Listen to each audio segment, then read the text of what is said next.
Welcome guys, and in this video I'm going to show you how you can fix your Huawei Watch Fit 3 not working or not turning on. So the first things first, what you'll need to do is take a charger and you'll see these little two metal pins, and then connect it like this and plug into the wall by using an adapter or to your computer and try charging it.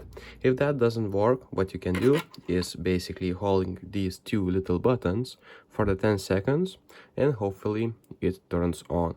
If that doesn't work, what you'll need to do is basically, as you can see, it turns on right now, but if that doesn't work, what you can do is just trying to connect with phone, and if that doesn't help, it means your watch is broken. So if this video was being helpful, please make sure to subscribe to Guide to Everything, comment down below for the algorithm, and see you in the next one. Peace.